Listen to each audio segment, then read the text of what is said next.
necessary. Doncic three. That's right over. Another one. Oh, wow. Either one of them to the rim. Doncic front-footer and a 16-footer, and he is red hot to begin. 14 for Luka on the logo. What is going on here? He is on one tonight. Doncic again, another three. Got it. He's a flamethrower. He is on fire. 20 points. Luka drives on McDaniels with the lean, a foul, and a deuce. Counting. Foul. And look, he's having words with Snoop right now. Snoop is... After missing the play-in last season and what most were calling a horrible trade decision by the Dallas Mavericks in acquiring Kyrie Irving and a disaster of a season for the Mavs, who could never seem to quite find their footing despite having one of the best players in the NBA. All the questions and uncertainties around the team's future, whether Luka was actually going to want to stay there long-term, all of that has now been put to rest and forgotten, as the Mavericks are now headed to the NBA Finals for the first time since 2011, where they won their first championship in franchise history. An unprecedented leap from where this team was last season, and a team that, I'll be honest, I had them losing in the first round to the Clippers, although I should have known that Kawhi wasn't going to be able to play in that series. But for a team that finished 5th in the West, had to play every series on their way to the finals without home court advantage, took out their competition in convincing fashion, eliminating the top seeded team in the West in the Oklahoma City Thunder, and finishing off the Wolves in a blowout win on the Wolves' own home court. And look, while we all knew Luka was great, he's a top 5 player in the NBA, future face of the league, future Hall of Famer, there is really just something special about the way he closes out teams in such dramatic fashion when he's on the road in the postseason. This is now the second time we've seen Luka Doncic put away a team as if he's going up against a JV squad and finishes off his opponent by halftime. Of course, everyone remembers the infamous Game 7 between the Suns and the Mavericks in 2022. The Phoenix Suns, a team that were poised to win the title after finishing with the best record in the NBA, went to the finals the previous season and clearly looked like the best team in the league in the regular season. And despite the Suns coming into Game 7 all cocky and thinking they had this one all but locked up, once Devin Booker said this: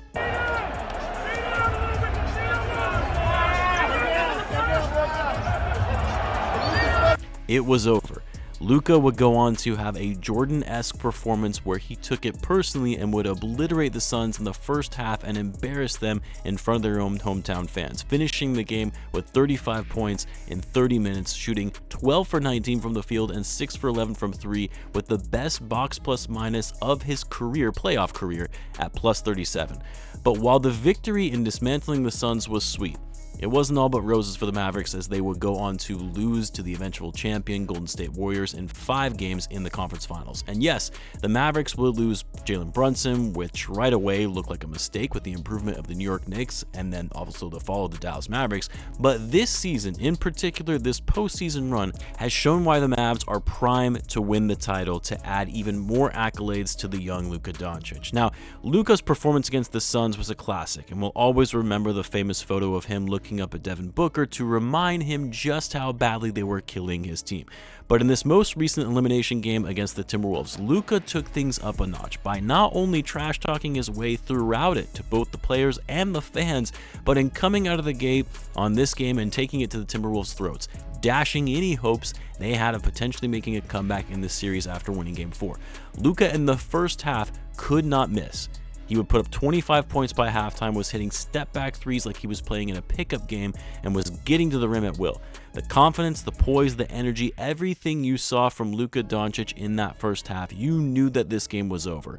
But the biggest difference from Luka's performance against the Suns in Game 7 versus this game against the Wolves, and I think it's a testament to Luka improving and maturing as a player, was that this game wasn't just about him. This wasn't the game against the Suns where Luka was simply controlling every possession and was just cooking on offense. No, what's made the Mavs so great in this postseason is that they've been able to involve their role players and get the most out of their strengths, that and of course Kyrie Irving, who I'll get to. But Luka has been much more deferential in this postseason, especially in trusting more in his role players. For example, Daniel Gafford The Mavericks getting Daniel Gafford at the trade deadline, who has been the perfect fit for their pick and roll offense and hustle plays on defense, has been an absolute game changer for them. Daniel Gafford has outplayed every center he's gone against in this playoffs, and that includes the Defensive Player of the Year, Rudy Gobert. He outplayed Gobert in every facet of the game in this conference finals, both in using his strengths and athleticism to outwork Gobert with his footwork in the post and using his speed to outmaneuver him for easy lobs. And for Luka, when you have a big, quick, athletic center who is one of the best lob threats in the league, trusting in that player, that if you throw it up there, he's going to go get it, has changed Luka's mentality and approach to the offense in relinquishing some control and knowing he doesn't have to do everything himself. And then, of course, Derrick Jones Jr., what an incredible pickup for them in free agency for a player who gives them the added athleticism, wing defense, and again, another lob threat, making it damn near impossible for teams to guard when there are so many options for the Mavs to score in the paint that even the best defense in the NBA this season has no chance at stopping this lineup. The trade for PJ Washington was great as well, especially considering Grant Williams was not really fitting in with that team at all. Funny how both his former teams are in the finals right now. Derek Lively, their lottery pick, which they actually traded down to get from the Thunder, has exceeded expectations for his role on the team. And then, of course, Kyrie Irving. I think a lot of us owe Kyrie an apology because the off-court stuff aside, wherever you land on that front, a lot of his off-court issues were clouding our view of him as a player and what he brings on the court. Yeah, he was a PR nightmare for the Nets in his brief stint there. Sure, you could say that he was a locker room cancer for that team, but the man has done everything that's been asked of him in Dallas and some. People said it wouldn't work with him and Luka together, but he's found a way to ensure that both players work well together and be more deferential in letting Luka do his thing. He's impacted winning on both ends of the floor, and most importantly, he's made his teammates around him better. And what initially looked like a disaster of a pairing is now arguably the best backcourt in the league, as much as I've criticized Kyrie in the past. I've got to give him his flowers, as he's been incredible for the Dallas Mavericks, especially in this postseason run.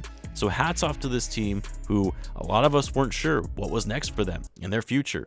And now they're going to the finals to take on the Boston Celtics, which has been the perfect script for all the drama in the NBA, with Kyrie going up against the Celtics and that fan base that hates him, and of course Porzingis seeing his old teammate who he did not get along with in Luka Doncic.